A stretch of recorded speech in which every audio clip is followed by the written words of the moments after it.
मिल्लत इस्लामिया। आइए कुछ मारूज़ात पेश करने से कबल हम और आप मिलकर इंतहाई अदब व एहतराम के साथ अपनी और सारी कायनात के मरकज़ अक़ीदत आक़ाए दो जहां हुज़ूर रहमत आलम सरवरे कायनात जनाब मुहम्मदुर रसूलुल्लाह रूही फ़िदाहु सल्लल्लाहु तआला अलैहि वसल्लम की बारगाह पर अनवार में अपने क़ुलूब व अज़हान को मुनव्वर व मुजल्ला व मुसफ़्फ़ा व मुज़क्का करने के लिए, अपने सीने को मोहब्बत रसूल का मदीना बनाने के लिए ग़ुलामी मुस्तफ़ा का सबूत देते हुए मदीने की तरफ लो लगाकर गुंबदे खजरा को निगाहों में समाकर बारगाह रसूल वाले रसूल में झूम झूम कर हदिये दुरूद पेश करें। पढ़े बावाज़ बुलंद अल्लाहुम्मा सल्लि अला सय्यिदिना व अला आलि सय्यिदिना व नबिय्यिना मौलाना मुहम्मदिन मअदिनिल जूदि वल करम व आलिहिल किराम इब्निहिल करीम व बारिक व सल्लिम। एक मरतबा और बावाज़ बुलंद पढ़ लें अल्लाहुम्मा सल्लि अला सय्यिदिना व अला आलि सय्यिदिना व नबिय्यिना मौलाना मुहम्मदिन मअदिनिल जूदि वल करम व आलिहिल किराम इब्निहिल करीम व बारिक व सल्लिम। हज़रात गिरामी, मामूल और दस्तूर के मुताबिक सबसे पहले अल्लाह रब्बुल आलमीन खुदाए वहदहु ला शरीक की बारगाह में दुआ गो हूँ कि रब्बे क़दीर जल्ल जलालहू अपने प्यारे हबीब दानाए ग़ुयूब साहिब लौलाक सल्लल्लाहु अलैहि वसल्लम के नालन पाक के सदक़े मुझे हक़ और सच बात कहने और आप तमामी हजरात को हक़ और सच बात सुनकर उस पर अमल करने और उसे आम करने की तौफ़ीक़ अता फरमाए। जैसे कि आप हजरात बखूबी जानते हैं, ये माह दिल हिज्जा है और आज माह दिल हिज्जा की 9वीं तारीख़ है, यौम अरफा है और जुमा का दिन है। आज का दिन बड़ा ही मुक़द्दस, बड़ा ही मुकर्रम और बड़ा ही मोहतरम व मोहतशम दिन है कि जुमा का दिन भी है और अरफा का दिन भी है।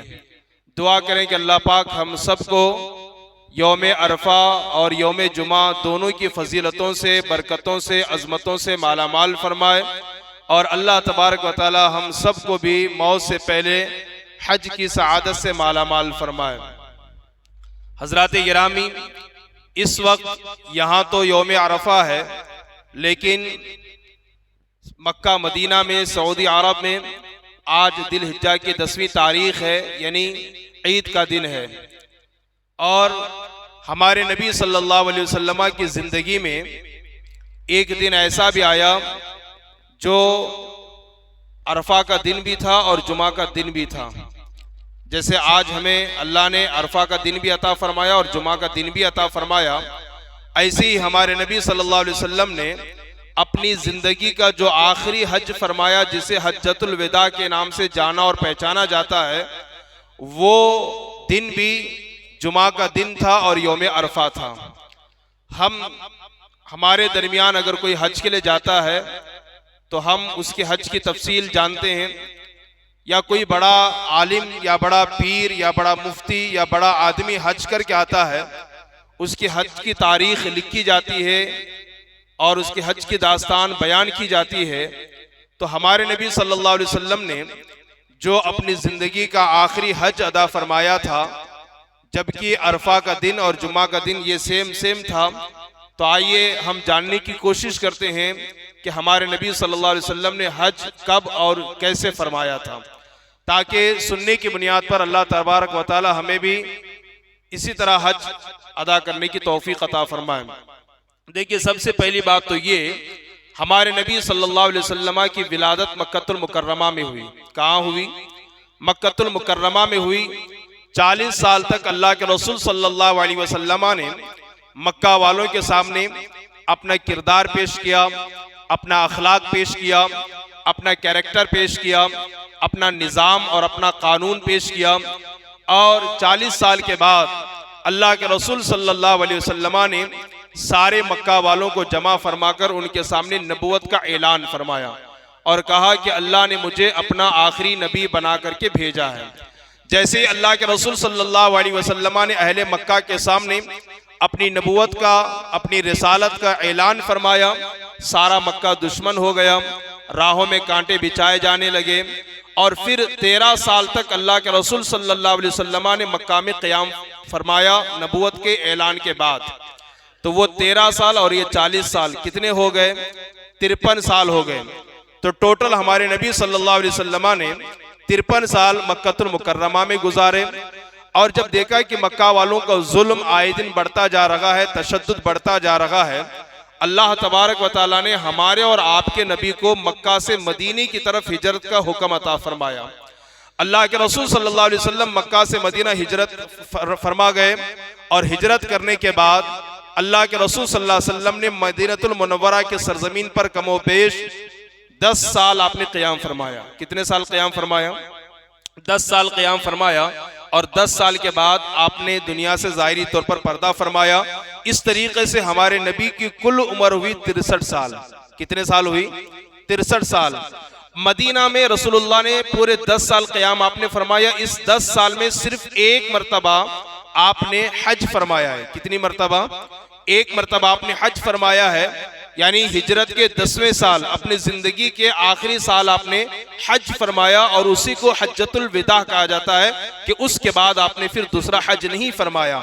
अब इस हज की तफसील क्या है, रसूलुल्लाह सल्लल्लाहु अलैहि वसल्लम ने कैसे हज फरमाया और रसूलुल्लाह सल्लल्लाहु अलैहि वसल्लम ने इस हज के मौके पर अपनी उम्मत को क्या क्या तालीम अता फरमाई, आइए हम किताब व सुन्नत की रोशनी में उसको समाअत करने की कोशिश करते हैं।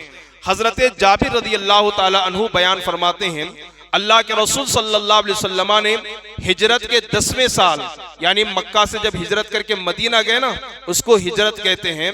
और हिजरत का पहला साल, दूसरा, तीसरा, चौथा, पांचवा, छठा, सातवां, आठवां, नौवां, 10वां, जो 10वां साल है हुजूर की जिंदगी का जो आखिरी साल है, उस साल रसूलुल्लाह ने ऐलान फरमाया कि मैं मोहम्मद बिन अब्दुल्ला हज के लिए जा रहा हूँ। जैसे मुस्तफ़ा जान रहमत सल्लल्लाहु अलैहि वसल्लम ने ये ऐलान फरमाया, आपका ये ऐलान अतराफ व अकनाफ में जंगल की आग की तरह फैल गया। और जब मुसलमानों को पता चला कि रसूलुल्लाह सल्लल्लाहु अलैहि वसल्लम मदीने से मक्का जा रहे हैं हज करने के लिए, कौन नहीं चाहता कि मेरा हज हुजूर के साथ हो जाए। जौक दर जौक, गिरोह दर गिरोह, काफिला दर काफिला, जमात दर जमात लोग अतराफ अकनाफ से आते रहे और जमा होते रहे ताकि रसूलुल्लाह के साथ मदीने से मक्का जाए और रसूलुल्लाह के साथ हज की सआदत हासिल करें। हमारे दरमियान अगर कोई मुअज़्ज़ज़ मुफ्ती बावकार हो, कोई आलिम दीन हो, तो लोग उसके साथ सफर करने को फख्र महसूस करते हैं, उसके साथ उमरा पर जाने या हज पर जाने में फख्र महसूस करते हैं। और जब रसूलुल्लाह मदीने से मक्का के लिए हज के लिए तशरीफ ले जा रहे हो, तो सोचिए क्या सहाबा के दिल में ये ख्वाहिश पैदा न हुई होगी कि हम भी रसूलुल्लाह के साथ हज करेंगे। अल मुख्तसर अतराफ व अकनाफ से मुसलमान आते रहे और मदीने में जमा होते रहे। हजरत जाबिर फरमाते हैं कि रसूलुल्लाह सल्लल्लाहु अलैहि वसल्लम माए ज़िलक़ाइदा, ये दिल हज्जा का महीना है ना, इससे पहले ज़िलक़ाइदा का महीना होता है, इसके आखिरी हश्रे में आप मदीनतुल मुनव्वरा से निकलते हैं। और मदीने वालों के लिए जो मीक़ात लगता है, मीक़ात का मतलब होता है जहाँ से हम उम्रा का या हज के एहराम की नीयत करते हैं। जैसे हिंदुस्तान वालों के लिए यलमलम लगता है, तो मदीने वालों के लिए ज़ुल हलीफ़ा लगता है। क्या लगता है? ज़ुल हलीफ़ा, यानी ये वो जगह है जहाँ से जो है वो उम्रा करने वाले और हज करने वाले हज या उम्रा का एहराम बांधते हैं, उसको ज़ुल हलीफ़ा कहते हैं। उस मकाम को अल्लाह के रसूल सल्लल्लाहु अलैहि वसल्लम अपनी सहाबा के साथ, मुसलमानों के साथ मदीने से निकल करके तशरीफ लाए। और सबसे पहले आपने गुस्ल फरमाया और आपने तहबंद पहनी और चादर ओढ़ करके आप मस्जिद नबवी में तशरीफ ले गए और जोहर की नमाज आपने अदा फरमाई। और नमाज पढ़ने के बाद वहां से जब आप निकले, मकाम ज़ुल हलीफ़ा में आप पहुंचे। ज़ुल हलीफ़ा में अल्लाह के रसूल सल्लल्लाहु अलैहि वसल्लम ने क़ियाम फरमाया। क्या फरमाया? क़ियाम फरमाया। वहां पर रसूलुल्लाह ने रात गुजारी और रात गुजारने के बाद सुबह में रसूलुल्लाह सल्लल्लाहु अलैहि वसल्लम ने गुस्ल फरमाया। और फिर गुस्ल करने के बाद रसूलुल्लाह सल्लल्लाहु अलैहि वसल्लम ने हज का एहराम बांधा। कब? 10 हिजरी को, 10वें साल को मदीना में जो रसूलुल्लाह 10 साल थे ना, 10वें साल को रसूलुल्लाह ने ज़ुल हलीफ़ा से हज का एहराम बांधा। और रसूलुल्लाह सल्लल्लाहु अलैहि वसल्लम को गुस्ल कराने वाले कौन थे? हमारी माँ, नबी की प्यारी बीवी हजरत सैयदा आयशा सिद्दीक़ा रज़ियल्लाहु ताला अन्हा थी। उन्होंने गुस्ल फरमाया, गुस्ल किया और फिर रसूलुल्लाह सल्लल्लाहु अलैहि वसल्लम के बदन को अपने हाथ से अतर लगाया और फिर एहराम का कपड़ा पहनाया। आप जरा सोचिए और अंदाजा लगाइए कि इस सफर में कई लोग हैं। हजरत जाबिर रज़ियल्लाहु ताला अन्हु सहाबी रसूल, उनका बयान है कि इस सफर में कहीं सहाबा हैं और कहीं मुसलमान हैं और इस सफर में रसूलुल्लाह की तमाम अज़वाज मुतहरात भी मौजूद हैं। और बहकी की रिवायत में यह है कि 1,14,000 मुसलमान इस सफर में मौजूद थे। और दूसरी रिवायत में यह है कि 1,24,000, 1,14,000 एक रिवायत, और एक रिवायत में यह है कि 1,24,000 मुसलमान और सहाबा इस सफर में मौजूद थे। और उम्महातुल मोमिनीन नबी की तमाम बीवियां भी इस सफर में मौजूद थी। जुल हलीफा में हज का एहराम बांधने के बाद रसूलुल्लाह सल्लल्लाहु अलैहि वसल्लम अपनी सवारी पर सवार हुए, जिसका नाम है कस्वा।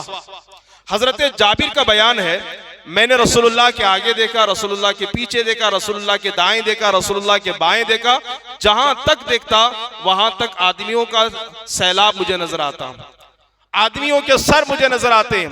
लेकिन आप फरमाते हैं, देखिए हमारे रसूलुल्लाह सल्लल्लाहु अलैहि वसल्लम को अल्लाह ने बेहतरीन अंदाज में पैदा फरमाया है। ना वो ज्यादा लंबे हैं और ना ज्यादा पस्त कद है, उनका कद मियाना है, दरमियानी कद के हैं हमारे आका सल्लल्लाहु अलैहि वसल्लम। लेकिन हजरत जाबिर फरमाते हैं कि लाखों के दरमियान भी मुस्तफा खड़े होते तो सबसे बुलंद नजर आते हैं, सबसे बुलंद नजर आते हैं। आप देखिए ना, आप जमीन पे निकलिए और जमीन के किसी भी खित्ते में चले जाइए, आप आंख उठा करके देखेंगे आपको चांद नजर आएगा, बिला तशबीह बिला तमसील। हजरत जाबिर कहते हैं हमारे रसूलुल्लाह को अल्लाह ने ना ज्यादा लंबा पैदा फरमाया और ना ज्यादा पस्त कद में पैदा फरमाया, बल्कि मियाना कद में पैदा फरमाया। लेकिन लाखों के दरमियान मुस्तफा खड़े होते तो सबसे बुलंद नजर आते हैं। यह रसूलुल्लाह सल्लल्लाहु अलैहि वसल्लम की शान है। अल मुख्तसर रसूलुल्लाह सल्लल्लाहु अलैहि वसल्लम का यह काफिला निकला और फिर रसूलुल्लाह ने एहराम बांधने के बाद तमाम लोगों से मुखातब होकर के फरमाया कि तुम लोग बुलंद आवाज से लब्बैक पढ़ो। क्या पढ़ो? चलिए हम भी एक मर्तबा पढ़ लेते हैं। लब्बैक अल्लाहुम्मा लब्बैक, लब्बैक ला शरीक लक लब्बैक, इन्नल हम्दा वन निअमत लक वल मुल्क ला शरीक लक, लब्बैक अल्लाहुम्मा लब्बैक, लब्बैक ला शरीक लक लब्बैक, इन्नल हम्दा वन निअमत लक वल मुल्क ला शरीक लक, लब्बैक अल्लाहुम्मा लब्बैक, लब्बैक ला शरीक लक लब्बैक, इन्नल हम्दा वन निअमत लक वल मुल्क ला शरीक लक। जानते हैं आपको मैंने ये क्यों पढ़ाया? इसलिए पढ़ाया कि रसूलुल्लाह सल्लल्लाहु अलैहि वसल्लम ने जब जुल हलीफा से हज का एहराम बांधा तो कितने लोग थे? 1,24,000। तो रसूलुल्लाह ने फरमाया बुलंद आवाज से लब्बैक पढ़ो, तुम्हारी आवाज जहां तक जाएगी क़यामत के दिन वहां का जर्रा जर्रा तुम्हारे हक में गवाही देगा कि मौला इसने तेरी वहदानियत का। बल्कि हमने एक वली के बारे में सुना, वो जंगल में जाकर के अजान देते हैं। मुरीदी ने पूछा, हुजूर जंगल में ना मस्जिद है ना नमाज का वक्त है, आप क्यों बिला वजह अजान दे रहे हैं? बुजुर्ग ने फरमाया, मैं यहाँ जंगल में इसलिए बुलंद बुलंद आवाज से अजान दे रहा हूँ कि मेरी आवाज जहां तक जाएगी और जितने दरख्त मेरी आवाज को सुनेंगे या जितनी मखलूक मेरी आवाज को सुनेगी वो क़यामत के दिन अल्लाह के बारगाह में गवाही देगी, मौला ये तेरा बंदा तेरी वहदानियत का इकरार किया करता था, तेरी वहदानियत की गवाही दिया करता था। तो रसूलुल्लाह सल्लल्लाहु अलैहि वसल्लम ने फरमाया बुलंद आवाज से लब्बैक पढ़ो कि तुम्हारी आवाज जहां तक जाएगी वहां का जर्रा जर्रा क़यामत के दिन तुम्हारे हक में गवाही देगा। अल्लाह इसने तेरी वहदानियत का ऐलान किया था। आज हमने भी यहाँ पर लब्बैक पढ़ा है तो ये मस्जिद के दरो दीवार इंशाअल्लाह क़यामत के दिन हमारे हक में गवाही देंगे, मेरे मौला इन्होंने लब्बैक कहा था और ला शरीक लहू कहा था कि तेरे अलावा कोई माबूद नहीं है। अल्लाह ताला इस लब्बैक की बरकत से हम सबको भी वहां की हाजिरी नसीब फरमाए। अल मुख्तसर जिल कायदा के आखिरी अशरे में रसूलुल्लाह सल्लल्लाहु अलैहि वसल्लम का ये काफिला निकला और दिल हज्जा के 4 तारीख को मक्कतुल मुकर्रमा में पहुंचा। कितनी तारीख को? ये महीने की 4 तारीख को, उर्दू की 4 तारीख को ये काफिला मक्कतुल मुकर्रमा में पहुंचा। जैसे ये काफिला मक्का में पहुंचा और फिर मस्जिदुल हराम में दाखिल हुआ, रसूलुल्लाह सल्लल्लाहु अलैहि वसल्लम ने सबसे पहले दुआ पढ़ी, अल्लाहुम्मा अंतस सलाम व मिनकस सलाम हय्यना रब्बना बिस्सलाम। ये जो दुआ हम नमाज के बाद पढ़ते हैं ना, रसूलुल्लाह ने ये दुआ पढ़ी। तफसील बहुत है, मैं इख्तिसार के साथ आपके सामने अर्ज कर रहा हूँ, सुनिए। जैसे अहले मक्का को और खास तौर पर कुरैश को मालूम हुआ कि रसूलुल्लाह मदीने से तशरीफ ला रहे हज करने के लिए, जब छोटे छोटे बच्चों को मालूम पड़ा उनकी खुशी की इंतहा ना रही, उनके मसरत की इंतहा ना रही।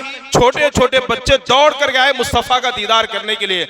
और रसूलुल्लाह सल्लल्लाहु अलैहि वसल्लम का भी प्यार देखिए, रसूलुल्लाह सल्लल्लाहु अलैहि वसल्लम ने किसी बच्चे को अपने आगे बिठाया, किसी बच्चे को अपने पीछे बिठाया, ऊंट पर सवार किया, कस्वा ऊंटनी पर सवार किया और उनको लेकर के मस्जिदुल हराम में आप दाखिल हुए। अल्लाह अकबर। अब जब जैसे मस्जिदुल हराम में रसूलुल्लाह तशरीफ लाए, अब रसूलुल्लाह ने क्या किया, सबसे पहले खाने काबा का तवाफ किया। क्या किया? खाने काबा का तवाफ किया, 7 चक्कर आपने लगाए और पहले के 3 चक्कर में आपने रमल किया। रमल का मतलब समझते हैं ना, थोड़ा सा अकड़ करके चलना। पहले के 3 चक्कर में आपने रमल किया और बाकी के 4 चक्कर आपने मामूल के मुताबिक जो है ना वो आपने तवाफ किया। खाने काबा का तवाफ करने के बाद रसूलुल्लाह सल्लल्लाहु अलैहि वसल्लम हजर अस्वद के पास आए और हर तवाफ से पहले और हर चक्कर से पहले रसूलुल्लाह सल्लल्लाहु अलैहि वसल्लम हजर अस्वद को चूमते। देखिए रसूलुल्लाह ने हजर अस्वद को 3 तरह से चूमा है। एक मर्तबा तो आपने अपने लब लगा करके, अपने होठ लगा करके हजर अस्वद का आपने बोसा लिया, ठीक है। और कभी रसूलुल्लाह सल्लल्लाहु अलैहि वसल्लम ने इस हज के मौके पर आपने यूं हाथ बढ़ा करके अपने हाथ को चूमा है और कभी रसूलुल्लाह सल्लल्लाहु अलैहि वसल्लम ने अपना असा बढ़ा करके यूं छू करके अपने असा को बोसा दिया है। 3 तरह से रसूलुल्लाह ने हजर अस्वद को बोसा दिया है। अब ये हजर अस्वद को आज जितने लोग उमरा के लिए जाते हैं, हज के लिए जाते हैं, सब चूमते हैं। वजह क्या है? वो एक तो काला काला पत्थर है। क्यों चूमते हैं? इसलिए चूमते हैं कि इसको प्यारे मुस्तफा ने चूमा है। हजरत उमर बिन खत्ताब कहते हैं, ए पत्थर, तू तो एक काला काला पत्थर है, ना किसी को फायदा दे सकता है ना किसी को नुकसान पहुंचा सकता है। मैं तुझे इसलिए चूमता हूं कि तुझे मेरे मुस्तफा ने चूमा है। सुभान अल्लाह। तो अगर मुस्तफा एक पत्थर को चूम दे तो पत्थर को चूमना सुन्नत बन जाए और सवाब बन जाए। तो रसूलुल्लाह ने उस पत्थर को चूमा। उसके बाद रसूलुल्लाह मकाम इब्राहिमी के पास तशरीफ लाए, यानी ये वो पत्थर है जिस पर रसूलुल्लाह ने हजरत इब्राहिम ने खड़े होकर के खाने काबा की तामीर फरमाई थी।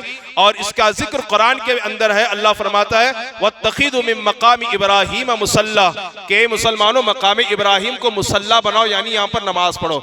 रसूलुल्लाह ने तमाम सहाबा को लेकर के वहां पर नमाज अदा फरमाई और रसूलुल्लाह सल्लल्लाहु अलैहि वसल्लम ने दुआ फरमाई। मैं रसूलुल्लाह का हज आपको बता रहा हूँ और खास तौर पर जो बातें मुझे आपको बतानी हो इंशाल्लाह मैं आपको बताऊंगा। उसके बाद रसूलुल्लाह सल्लल्लाहु अलैहि वसल्लम सफा मरवा के दरमियान सई करने के लिए तशरीफ ले गए। आपने सई किया और सई करने के बाद आपने चूंकि कुर्बानी का जानवर आप साथ में लेकर के आए थे तो आपने अपने गुलामों से फरमाया, देखो मैं तो जुल हलीफा से मैंने हज का एहराम बांधा है, अब मैं इस एहराम को खोल नहीं सकता, इसी एहराम पर मैं जो है ना वो हज करूंगा। अभी जो रसूलुल्लाह ने किया वो उमरा था। क्या था? उमरा था। और इसी एहराम पर मैं हज करूंगा। जिन लोगों ने सिर्फ उमरा की नियत की है वो एहराम खोल दे और हलक करवा लें, जो आमतौर पर हिंदुस्तान के अक्सर हुज्जाज किराम करते हैं, जिसको हज्जे तमत्तो कहते हैं। और रसूलुल्लाह ने जो हज किया वो हज्जे क़िरान था। हज्जे तमत्तो और हज्जे क़िरान में फर्क क्या है? मेरी गुफ्तगू थोड़ी सी, अगरचे आपको थोड़ी सी बोझिली महसूस होगी, है ना, थोड़ा सा, लेकिन इसको सुन लीजिएगा। हज्जे तमत्तो और हज्जे क़िरान में फर्क ये है कि अगर मैं यहां से एहराम बांधूं हज और उमरा का एक साथ में, और उमरा करने के बाद उसी एहराम पर हज करूं तो उसको हज्जे क़िरान कहते हैं। उसको क्या कहते हैं? हज्जे क़िरान कहते हैं। और अगर मैं यहां से सिर्फ उमरे का एहराम बांधूं फिर वहां जाकर के हज के दिनों में हज का एहराम बांधूं तो उसको हज्जे तमत्तो कहते हैं। हमारे हिंदुस्तान वाले अक्सर हज्जे तमत्तो ही करते हैं कि इसमें आसानियां ज्यादा है, लेकिन रसूलुल्लाह सल्लल्लाहु अलैहि वसल्लम ने जो हज किया था वो हज्जे क़िरान था। हज्जतुल विदा के मौके पर हज्जे क़िरान आपने किया कि उमरा करने के बाद आपने एहराम नहीं निकाला और उसी एहराम पर आपने हज की नियत फरमाई।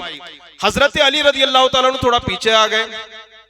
पीछे बाद में ताखिर से वो पहुंचे तो उन्होंने देखा कि सैयदा बीबी फातिमा ने तो एहराम खोल दिया है, खुशबू और सुरमा भी लगा लिया है।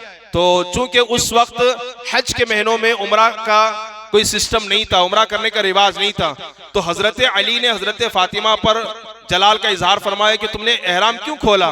कहा मैंने रसूलुल्लाह अब्बा हुजूर के कहने पर मैंने एहराम खोला है। हजरत अली रज़ी अल्लाह तआला अन्हु ने रसूलुल्लाह से पूछा कि या रसूलुल्लाह, क्या हज के अय्याम में उमरा का एहराम करके उमरा का एहराम खोल सकते हैं और फिर उसके बाद हज के दिनों में हज का एहराम बांधा जा सकता है? रसूलुल्लाह ने फरमाया हाँ, ऐसा किया जा सकता है। फिर रसूलुल्लाह सल्लल्लाहु अलैहि वसल्लम ने हजरत अली से पूछा, बताओ तुम जब मदीने से आ रहे थे जुल हलीफा के मौके पर तुमने उमरा का इरादा किया था या हज का इरादा किया था? जो एहराम बांधा है वो हज की नियत से बांधा था या उमरा की नियत से बांधा था? हजरत अली ने कहा, या रसूलुल्लाह, मैंने जब एहराम बांधा तो ना मैंने उमरा की नियत की ना मैंने हज की नियत की। ये अजीब बात है कि ना उमरा की नियत की ना हज की नियत की, हालांकि आए हैं हज करने के लिए। तो रसूलुल्लाह ने फरमाया फिर किसकी तुमने नियत की थी? हजरत अली ने कहा, या रसूलुल्लाह, जुल हलीफा के मकाम पर मैंने एहराम बांध करके सिर्फ ये नियत की थी या अल्लाह तेरे नबी ने जिस चीज की नियत की है अली भी उसकी नियत करता है।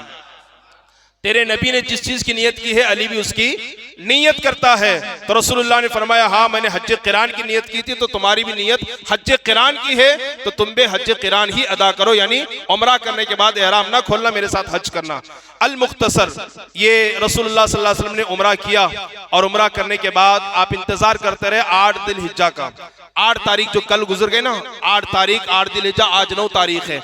8 तारीख को रसूलुल्लाह सल्लल्लाहु अलैहि वसल्लम तमाम सहाबा को लेकर सबसे पहले मिना तशरीफ ले गए। कहाँ ले गए? हुज्जाज किराम मिना जाते हैं, जो हज को गए ना वो जानते हैं अच्छी तरीके से। वो मिना तशरीफ ले गए। मिना में रसूलुल्लाह ने 5 वक्त की नमाज पढ़ी। कौन सी? जोहर, असर, मगरिब, इशा और फजर। 5 वक्त की नमाज रसूलुल्लाह ने मिना में अदा फरमाई। और फिर 9 तारीख को यानी आज के दिन सुबह में रसूलुल्लाह सल्लल्लाहु अलैहि वसल्लम अपनी सहाबा के साथ अरफात के मैदान में तशरीफ लाए। कौन से मैदान में? मैदान अरफात में। और ये अरफात का मैदान इतना बरकत वाला मैदान है कि आज से 1450 साल पहले मेरे नबी ने फरमाया था, ये मैदान दिखने को इतना दिख रहा है, लेकिन अल्लाह ने इस मैदान में इतनी बरकत रखी है कि करोड़ों लोग आ जाएं तो कभी ये मैदान अपनी तंग दामनी का शिकायत नहीं करेगा। यानी ऐसा नहीं होगा कि लाखों लोग चले जाएं तो मैदान कम पड़ जाएगा। देखिए 40 लाख लोग, 60 लाख लोग मैदान अरफात में जमा होते हैं, लेकिन किसी ने आज तक ये नहीं कहा कि मैदान अरफात का दामन आज छोटा पड़ गया या तंग पड़ गया। अल्लाह ने उस मैदान में बड़ी बरकत रखी है। अरफात के मैदान की बड़ी फजीलत है, इंशाल्लाह फिर किसी मौके पर हम आपको बताएंगे। अरफात के मैदान में जैसे रसूलुल्लाह सल्लल्लाहु अलैहि वसल्लम पहुंचे, तो जैसे जवाल का वक्त खत्म हुआ 12:30 के बाद, 12 के बाद रसूलुल्लाह सल्लल्लाहु अलैहि वसल्लम अपनी कस्वा सवारी पर सवार हुए, ऊंटनी पर सवार हुए और सारे सहाबा को 1,24,000 जो मुसलमान थे सबको आपने जमा किया और वहां आपने एक अजीम खुतबा इरशाद फरमाया। क्या फरमाया? एक अजीम खुतबा आपने इरशाद फरमाया। वो खुतबा बहुत तवील है, बहुत तफसील तलब है। अगर मैं सिर्फ उसका तर्जमा ही पढ़ दूं तो उसके लिए काफी वक्त चला जाएगा। उसकी जो अहम बातें हैं, पॉइंट्स हैं, मैं आपके सामने रखता हूं, उसको बगौर सुनिए और उस पर अमल करने की कोशिश कीजिएगा। रसूलुल्लाह सल्लल्लाहु अलैहि वसल्लम ने सारे सहाबा के सामने मुखातब होकर सबसे पहले अल्लाह की बड़ाई बयान फरमाई, अल्लाह की हम्दो सना बयान की कि तमाम तारीफें अल्लाह के लिए है और वो खुदा तन्हा है, उसके अलावा कोई इबादत के लायक नहीं है। उसके बाद रसूलुल्लाह सल्लल्लाहु अलैहि वसल्लम ने फरमाया, ए मुसलमानों सुनो, मैंने जमाने जाहिलियत के तमाम रस्म रिवाज को अपने कदमों तले रोंद दिया है। जमाने जाहिलियत के रस्म रिवाज क्या थे? बहुत रस्म रिवाज गलत थे। रसूलुल्लाह ने फरमाया आज मोहम्मद ने उन तमाम चीजों को अपने कदमों तले रोंद दिया। उसके बाद मेरे नबी ने फरमाया, लोगों मैं मोहम्मद ऐलान करता हूं कि आज के बाद किसी अरबी को किसी अजमी पर, किसी अजमी को किसी अरबी पर, किसी गोरे को किसी काले पर, किसी काले को किसी गोरे पर और किसी बड़े को किसी छोटे पर, किसी छोटे को किसी बड़े पर कोई फजीलत नहीं है मगर तकवी की बुनियाद पर। यानी कोई गोरा काले पर फजीलत नहीं रखता या कोई अरबी अजमी पर कोई फजीलत नहीं रखता, कोई बड़ा किसी छोटे पर कोई फजीलत नहीं रखता, मगर तकवी की बुनियाद पर हर आदमी दूसरे आदमी पर फजीलत जरूर रखता है। यानी कि ये खशियत रब्बानी का पैकर है और बहुत ज्यादा अल्लाह से डरने वाला है, तो उसके मुकाबले में वो उस पर फजीलत रखता है जो अल्लाह से नहीं डरता, गुनाहों का इर्तिकाब करता है। यानी हमारे इस्लाम में फजीलत सिर्फ खशियत रब्बानी की बुनियाद पर है, अल्लाह से डरने की बुनियाद पर है, वरना इस्लाम में अमीर और गरीब सब बराबर हैं, काले और गोरे सब बराबर हैं, बड़े और छोटे सब बराबर हैं, अरबी और आजमी सब बराबर हैं। इसी की तर्जमानी करते हुए शायर कहता है, एक ही सफ में खड़े हो गए महमूद और अयाज। महमूद किसको कहते हैं? अयाज किसको कहते हैं? महमूद बादशाह का नाम है, अयाज उनके वजीर का नाम है। शायर कहता है इस्लाम इतना पसंदीदा दीन है कि एक ही सफ में खड़े हो गए महमूद और अयाज, ना कोई बंदा रहा ना कोई बंदा नमाज, सब एक है इस्लाम में। गरीब को भी वही मकाम है, अमीर को भी वही मकाम है, लेकिन फजीलत तो सिर्फ उसको है जिसके दिल में खुदा का खौफ मौजूद है, जो खशियत रब्बानी का पैकर है।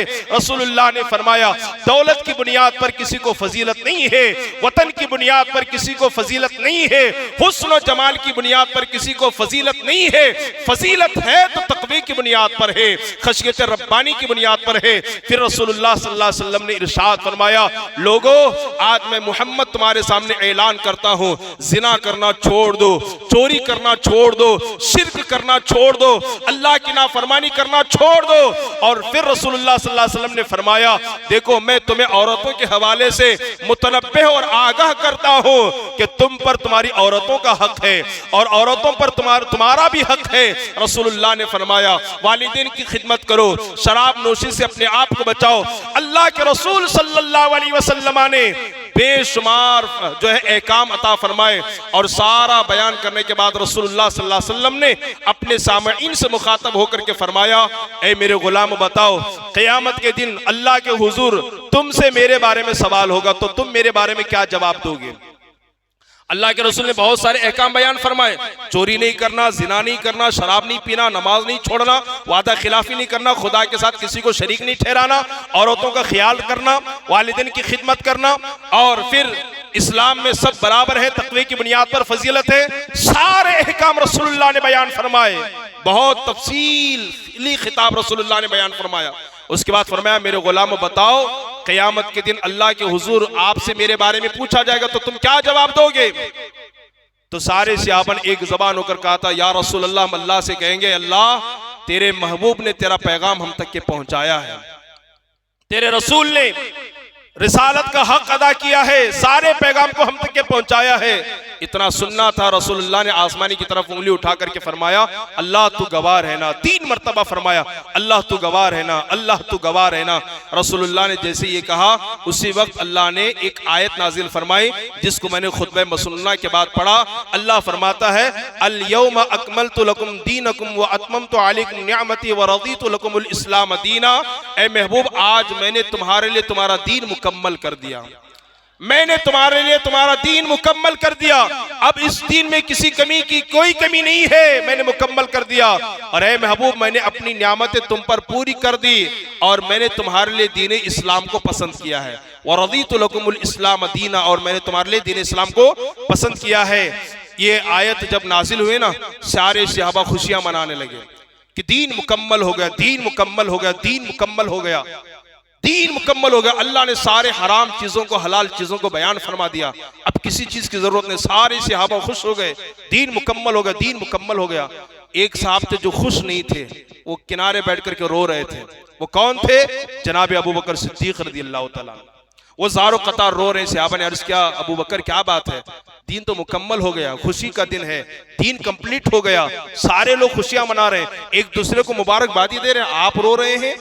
तो हजरत अबू बकर सिद्दीक ने कहा, हाँ दीन तो मुकम्मल हो गया, खुश होना चाहिए, लेकिन अल्लाह ने अपने नबी को दीन मुकम्मल करने के लिए भेजा था। अब दीन मुकम्मल होने के बाद ऐसा लगता है कि रसूलुल्लाह अब हमारे दरमियान नहीं रहेंगे। जहां दीन मुकम्मल होने की खुशी हो रही है, वही रसूलुल्लाह के हमारे दरमियान ना रहने का गम भी हो रहा है। ये सोच करके मैं रो रहा हूँ, कैसा इश्क था जनाब सिद्दीक अकबर रज़ियल्लाहु तआला अन्हु का, क्या आप ज़ारो कतार रोते रहे। और फिर ये वो आयत है कि इस आयत के बारे में मुस्लिम शरीफ, तिरमिज़ी शरीफ में हदीस मौजूद है। यहूदियों ने सहाबा से कहा था, अगर ये आयत अल्लाह हमें अता फरमा देता तो उस दिन हम ईद उल फित्र की तरह और ईद उल अज़हा की तरह ईद और खुशी का दिन मनाते हम। कि यहूदियों के बारे में, ईसाइयों के बारे में अल्लाह ने ये नहीं फरमाया कि तो हमने तुम्हारा दीन कंप्लीट कर दिया, मुकम्मल कर दिया, लेकिन दीन इस्लाम के बारे में अल्लाह ने फरमाया, महबूब आज के दिन हमने दीन मुकम्मल कर दिया है और अपनी नियामतों को तमाम कर दिया है और तुम्हारे लिए दीन इस्लाम को हमने पसंद किया है। तो यहूद कहते हैं कि यह आयत अगर हम पर नाजिल हुई होती तो जिस दिन यह आयत उतरी है उस दिन हम खुशियां मनाते, हर साल हम ईद मनाते। जनाब उमर बिन खत्ताब ने उस यहूदी से कहा था, तू कह रहा है कि खुशी मनाते, अरे सुन, ये आयत जिस दिन नाजिल हुई थी ना, उस दिन जुमा का दिन भी था और अरफात का दिन भी था, और ये ईद से कम नहीं है हमारे लिए। अल्लाह तबारक व तआला ने रसूल पाक सल्लल्लाहु अलैहि वसल्लम को वो फजीलत अता फरमाई। फिर रसूलुल्लाह सल्लल्लाहु अलैहि वसल्लम ने क्या किया, वहां से आप जो है मुज़दलिफा तशरीफ ले गए और अरफात के मैदान में रसूलुल्लाह सल्लल्लाहु अलैहि वसल्लम ने असर और ज़ोहर की नमाज को एक साथ पढ़ाया। कितने साथ पढ़ा है? आप यहाँ जोहर में जोहर ही पढ़ सकते, असर नहीं पढ़ सकते, असर के वक्त में असर ही पढ़ सकते, जोहर नहीं पढ़ सकते, क्योंकि उसका वक्त नहीं है। लेकिन हमारे और आपके नबी को अल्लाह ने वो इख्तियार अता फरमाया है कि मेरे नबी ने एक वक्त में असर और जोहर को मिला करके पढ़ा है, और रसूलुल्लाह की वो अदा अल्लाह को इतनी पसंद आई कि अल्लाह ने क़यामत तक आने वाले हाजियों पर उसको फर्ज कर दे दिया, जरूरी करार दे दिया। है ना।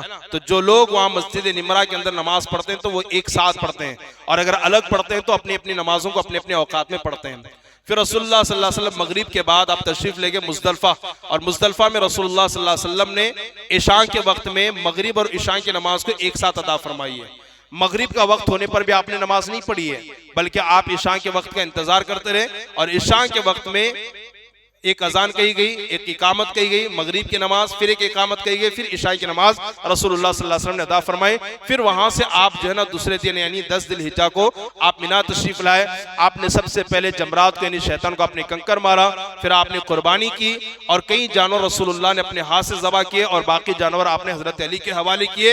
और फिर रसूलुल्लाह सल्लल्लाहु अलैहि वसल्लम ने अपने सर के बालों को निकाला।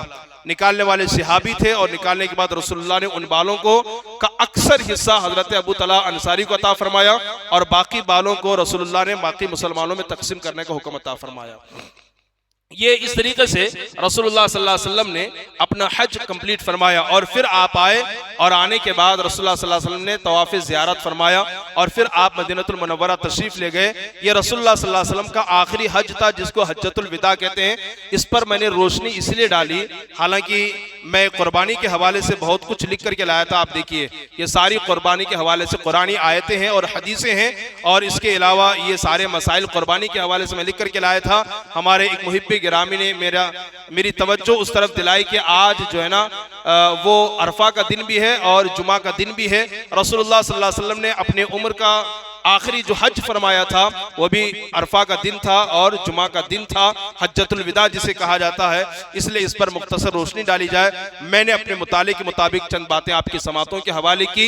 इस हुजूर के इस हज से ये पैगाम लेकर के जाएं। रसूलुल्लाह ने क्या फरमाया कि अल्लाह से डरते रहें और फिर गुनाहों से बचते रहें और अपनी बीवियों का हक अदा करते रहें। माँ बहनों से गुजारिश है कि वो मर्दों का हक अदा करते रहें। और फिर रसूलुल्लाह सल्लल्लाहु अलैहि वसल्लम ने फरमाया इस्लाम में सब बराबर हैं। आप कपड़ा देख करके, दौलत देख करके, गाड़ी देख करके किसी को इज्जत आपने दी और फिर किसी को की आपने तहकीर और तजलील आपने की, तो हो सकता है क़यामत के दिन आपकी पकड़ होगी। जिसके दिल में भी ईमान है, जिसके दिल में भी मोहब्बत रसूल है, उसे प्यार की नजर से देखें, कदर की नजर से देखें, मोहब्बत की नजर से देखें। अगर आपने ऐसा किया तो समझिए इंशाअल्लाह अल्लाह ताला क़यामत के दिन जरूर आपको जन्नत अता फरमाएगा। लेकिन आज हमारा अलमिया यह है, बहुत अफसोस के साथ कहना पड़ता है, जिसका कपड़ा जितना सफेद होता है, खूबसूरत होता है, उसको दावतों में उतनी इज्जत दी जाती है। और जिसके पास दौलत जितनी ज्यादा होती है, उनके खाने के कमरे उतने अलग होते हैं, बैठने के अलग होते हैं, और जो आम आदमी होता है उसको कहीं भी बिठा करके लोग खिला देते हैं। ऐसा नहीं है। कपड़ों की बुनियाद पर इज्जत नहीं है, दौलत की बुनियाद पर इज्जत नहीं है, तकवे की बुनियाद पर अल्लाह ने इज्जत रखी है। परहेजगारी की बुनियाद पर रसूलुल्लाह ने फरमाया कि इज्जत है। लेकिन हम बिल्कुल इससे हट करके जो है ये दो तरह का काम हम करने की कोशिश करते हैं। बल्कि हमारे सोसाइटी के अंदर कुछ लोग ऐसे भी हैं जो अपने घरों में फंक्शन करते हैं और दावत रखते हैं तो सिर्फ अमीरों को दावत दी जाती है, मालदारों और पैसे वालों को और रोब और दबदबा रखने वालों को, असर और रसूल रखने वालों को दावत दी जाती है। गरीबों को कौन पूछता है ना। बल्कि ये बात कहने में मैं कोई झिझक महसूस नहीं करूंगा। अक्सर अमीरों को हमने देखा मदरसे के बच्चों को कोई दावत नहीं देंगे, ना वलीमे की, ना निकाह की दावत, ना 11वीं की दावत, और खूब जम करके पकाएंगे। गरीब अमीरों को दावत देंगे, जब बच जाएगा वो बचा हुआ खाना मदरसा पहुंचाएंगे।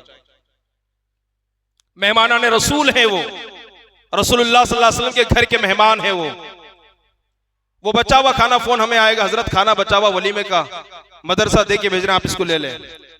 आप जरा सोचिए, अगर आपको कोई दावत दिए बगैर बचा हुआ खाना आपके घर पहुंचा दे तो आप उसके मुंह पे दे मारेंगे, आप उसे खाना कबूल नहीं करेंगे। फिर आपका ईमान कैसे गवारा करता है, आपका दिल कैसे गवारा करता है? पूछिए अपने ईमान से और अपने इस्लाम से और अपने दिल से पूछिए कि मेहमानाने रसूल जो काल अल्लाह व काल रसूल पढ़ रहे होते हैं, जो कुरान और हदीस की तिलावत कर रहे होते हैं, जो मुस्तफ़ा की शरीयत को सीख रहे होते हैं, जिनके कदमों के नीचे फरिश्ते अपने पर को बिछाते हैं, उनको आप अपना बचा हुआ खाना देने में आपका दिल कैसा गवारा करता होगा? आपका ईमान और आपकी खैरत कैसे गवारा करती होगी? खुदारा इन चीजों से बाहर निकलिए। हज्जतुल विदा के मौके पर मेरे नबी ने यही समझाया है कि दौलत की बुनियाद पर किसी को किसी पर फजीलत नहीं है, माल की बुनियाद पर किसी को किसी पर फजीलत नहीं है, अमीरी की बुनियाद पर किसी को किसी पर फजीलत नहीं है, बल्कि एक को दूसरे पर अगर फजीलत है तो तकवे की बुनियाद पर फजीलत है। किसकी बुनियाद पर है? तकवे की बुनियाद पर फजीलत है। और हम में अगर कोई गरीब आदमी होता है ना, हम उसका खूब मजाक बनाते हैं, खूब मजाक बनाते हैं। वो शर्मिंदा हो जाए, वो जलील और रुसवा हो जाए चार लोगों के दरमियान, माल की बुनियाद पर हम उसके इज्जत के साथ खिलवाड़ करते हैं और उसकी दिल आजारी करने की कोशिश करते हैं। कसम रब्बे काबा के अगर किसी गरीब का किसी दिन दिल दुख गया, उसका दुखा हुआ दिल आपकी दुनिया और आखिरत को बर्बाद कर सकता है, आपकी दुनिया और आखिरत को बर्बाद कर सकता है। दौलत के नशे में गरीबों के दिलों के साथ खिलवाड़ मत कीजिएगा। दौलत के बलबूते पर गरीबों के इज्जत के साथ कभी खिलवाड़ मत कीजिएगा। एक मजलिस के अंदर सहाबा बैठे हुए हैं, किसी बात पर गुफ्तो सुनीद हो रही है, बातचीत हो रही है, हर एक सहाबी मशवरा देते हैं। एक हबशी गुलाम गालिबन हजरत बिलाल हबशी रजी अल्लाह तआला अन्हु ने खड़े होकर के कहा, मेरा मशवरा ये है। एक सहाबी ने कहा, वो काली माँ के काले बेटे, क्या तू हमें मशवरा देगा? कितना बड़ा जुमला था। एक सहाबी ने हजरत बिलाल हबशी से कहा, ओ काली माँ के काले बेटे, क्या अब तू हमें मशवरा देगा? वो काले थे, हबशा से आए हुए थे। ये रसूलुल्लाह सल्लल्लाहु अलैहि वसल्लम की बारगाह में कहा, या रसूलल्लाह फलां सहाबी ने मुझे यूं यूं कहा है। काली माँ के काले बेटे ने कहा, कोई गाली नहीं, इतना सा कहा है। रसूलुल्लाह खड़े हो गए जलाल में, और उसी जलाल के आलम में आप बाहर तशरीफ लाए, चेहरा सुर्ख हो चुका है और जलाल है। उसी असना में सहाबी वो तशरीफ लाए, रसूलुल्लाह का जलाल देखा तो कदमों में बैठ गए। कहा, अब तक तुम्हारे अंदर जमाने जाहिलियत के रस्म रिवाज बाकी हैं, जबकि मैंने उसे अपने कदमों तले रोंद दिया है। अल्लाह अकबर कबीरा। कहा, या रसूलुल्लाह मुझे माफ कर दें, मुझसे गलती हो गई है। वो सहाबी हजरत बिलाल हबशी को लेकर के मैदान में जाते हैं, और मैदान में जाने के बाद रुखसार को गरम गरम रेत पर रख करके कहते हैं, बिलाल अपने इन काले काले कदमों से मेरे गोरे गोरे चेहरे को रोंदो, खुंद लो, ताकि अल्लाह मुझे मुआफ कर दे। बिलाल हबशी ने हाथ पकड़ करके उठाया, कहा, मेरे भाई मैंने तुझे मुआफ कर दिया नहीं, बल्कि तुम अपना ये काला कदम रख करके मेरे चेहरे को रोंदो ताकि अल्लाह मुझे मुआफ कर दे। तब बिलाल हबशी ने फिर गले लगाया, कहा, मेरे भाई जाओ, मैंने तुम्हें मुआफ कर दिया। अल्लाह अकबर कबीरा। अगर उस वक्त किसी मोमिन की दिल आजारी होती, वो उनको खुश किए बगैर कभी नहीं रहते।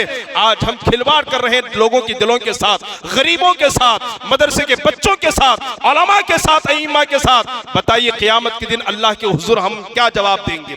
अल्लाह के हुजूर हम क्या जवाब देंगे?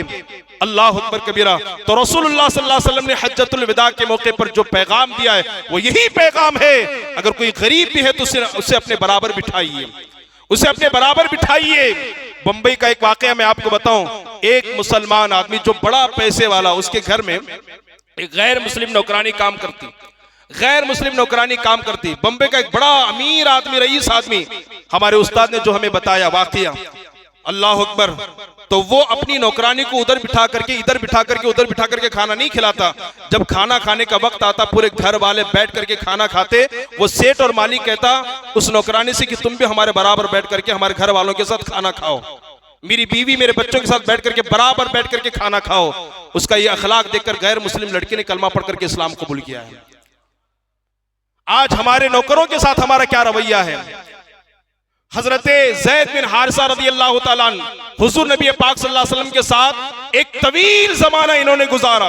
हुजूर के जितने भी खुद्दाम हैं, 10-10, 15-15 साल उन्होंने हुजूर की खिदमत की है, हुजूर के कदमों में रहे हैं। उनका बयान है कि रसूलुल्लाह सल्लल्लाहु अलैहि वसल्लम ने एक मर्तबा भी हमें आंख उठा करके नहीं देखा, या कभी किसी गलती पर रसूलुल्लाह ने हमें नहीं टोका और ये नहीं फरमाया तुम्हें ऐसा नहीं ऐसा करना चाहिए था, या तुमने ऐसा किया ऐसा करना चाहिए था। रसूलुल्लाह ने कभी ऐसा नहीं फरमाया। हमारे आका जिनका हम कलमा पढ़ते हैं, उनका ताल्लुक तो गुलामों के साथ, खादिमों के साथ रवैया और अखलाक तो ये है, लेकिन उन्हीं का कलमा पढ़ने वाले और उन्हीं के मिलाद बनाने वाले मुसलमानों का आज अपने नौकरों के साथ अलमिया ये है कि गाली दिए बगैर मुखातब नहीं करते हैं, गाली दिए बगैर पुकारते नहीं हैं।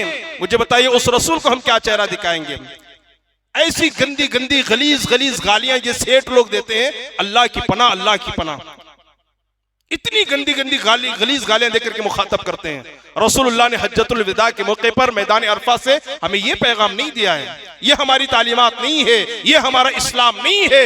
तो रसूलुल्लाह सल्लल्लाहु अलैहि वसल्लम ने जो फरमाया उस पर अमल कीजिए कि मेरे नबी ने फरमाया इस्लाम में सब बराबर हैं। किसी अरबी को किसी आजमी पर, किसी आजमी को किसी अरबी पर, किसी बड़े को किसी छोटे पर, किसी गोरे को किसी काले पर, किसी काले को किसी गोरे पर, और किसी जो है छोटे को बड़े पर, किसी बड़े को छोटे पर कोई फजीलत नहीं है, कोई बरतरी नहीं है। इस्लाम में सब बराबर हैं।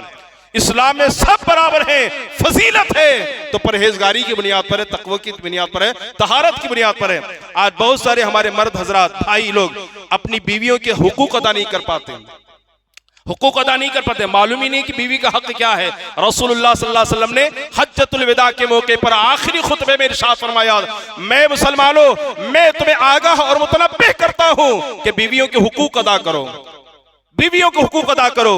आज बीवियों को जानवर की तरह मारा जाता है, सर फूट गया, हड्डी सूज गई।